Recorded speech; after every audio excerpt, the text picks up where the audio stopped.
Hello everyone, welcome back to my channel commerce वाली प्रियंका। आज की इस वीडियो में हम चर्चा करेंगे परचेज डे बुक कि आखिर परचेज डे बुक क्या होता है। सबसे पहले ये जानो कि जो परचेज डे बुक होता है ये स्पेशल जर्नल के हेड में आता है। मैंने अक्सर कई बच्चों को देखा है कि परचेज डे बुक मीनिंग समझने में कंफ्यूजन होता है। उसके अलावा इसका फॉर्मेट याद नहीं रहता, एग्जाम में भूल जाता है। और क्या था कि एग्जाम में पूछ दिया जाता है कि आखिर परचेज डे बुक कि कौन सा एंट्री परचेज डे बुक में जाएगा, कौन सा नहीं जाएगा। इसके अलावा एग्जाम में पूछा जाता है कि कौन सा एंट्री परचेज डे बुक में रिकॉर्ड होगा, होगा नहीं होगा। तो अगर आपको ये ढेर सारे इतने सारे प्रॉब्लम हो तो आपके ये सारे प्रॉब्लम्स आज इस वीडियो में पूरा क्लियर हो जाए। दिल थाम कर बैठ जाइए और अपने साथ कॉपी पेन लेकर के बैठ जाओ, क्योंकि आज की इस वीडियो में हम लोग परचेज डे बुक से आने वाले एग्जाम में सारे के सारे इंपॉर्टेंट टॉपिक्स आज कवर करेंगे। तो चलिए आज की इस वीडियो को स्टार्ट करते हैं। हम परचेज डे बुक का मीनिंग बिल्कुल बेसिक से समझेंगे कि आखिर ये क्या होता है, इसका नीड आखिर क्यों होता है हमें।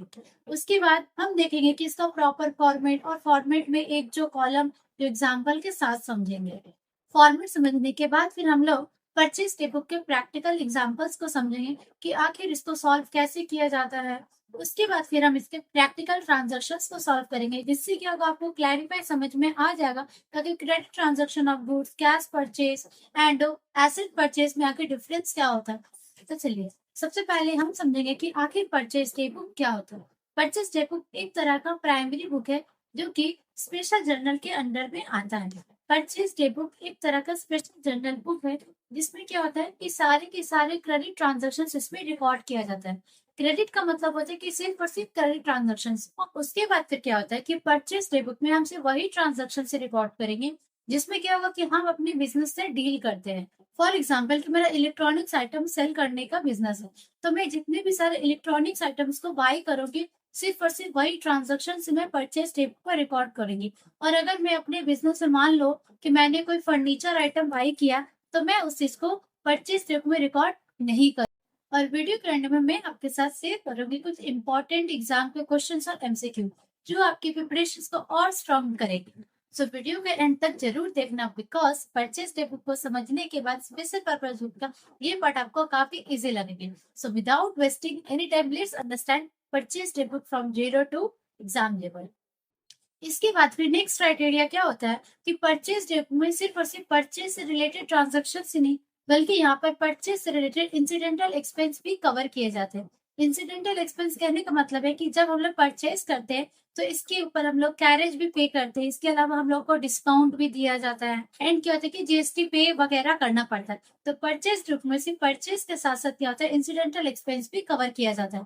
हम लोग इस टॉपिक को जब हम लोग प्रैक्टिकल क्वेश्चन सॉल्व करेंगे तो वहां पर इस टॉपिक को समझने में आपको इजी होगा।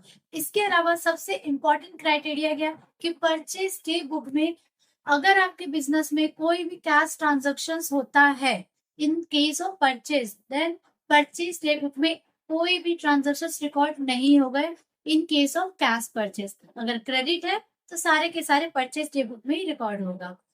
अब हम लोग परचेज डे बुक का फॉर्मेट और प्रैक्टिकल क्वेश्चंस को एक साथ हम कवर करेंगे। देखो ये होता है हमारा परचेज डे बुक का कॉलम, जिसमें क्या होता है कि सबसे पहले हम लोग लिखते हैं कि किसका बुक्स हम लोग बनाए, जैसे कि मैं यहाँ पे लिखी हूँ in the books of Manish. उसके बाद फिर हेडिंग में हम लोग लिखते हैं परचेज डे बुक। अब आते हैं फॉर्मेट में।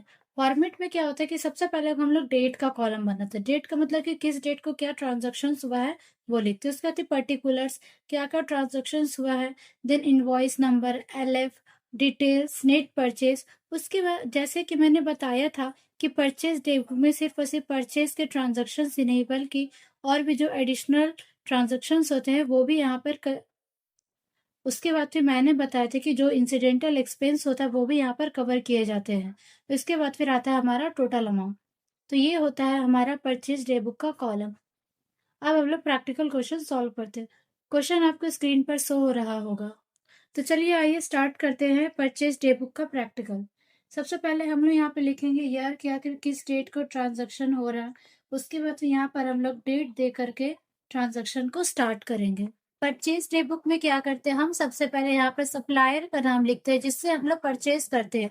जैसे कि क्वेश्चन में दिया हुआ था कि पहले सप्लायर ने 15 LED टीवी परचेज किया था, तो यहाँ पर हमने लिख दिया इसके बाद फिर इस परचेज पे किया था कि ट्रेड डिस्काउंट अप्लाई किया गया।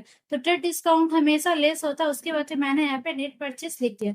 अब क्या था, इस ट्रांजेक्शन में किसी भी तरीके का एक्सीडेंटल चार्जेस यहाँ पे नहीं था, इसलिए मैंने टोटल अमाउंट में इतना लिख दिया।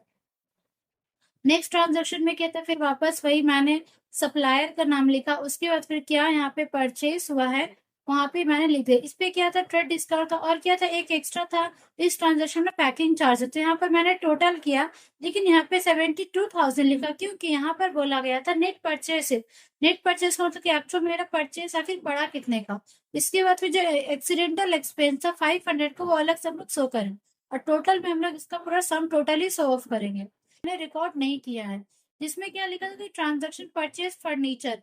अब क्या था कि यहाँ पर हम लोग जैसे देख पा रहे कि सब पे था एलईडी, और यहाँ पे क्या था मतलब कि सारे के सारे इलेक्ट्रॉनिक्स आइटम्स ही है।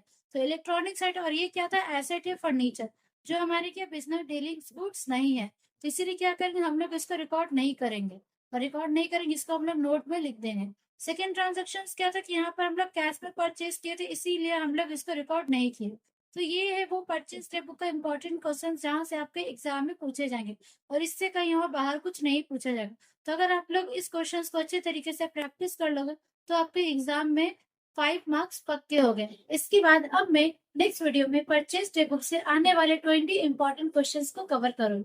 तो तब तक के लिए मेरे इस चैनल को सब्सक्राइब, लाइक, शेयर, कमेंट करना ना भूलें। Thank you.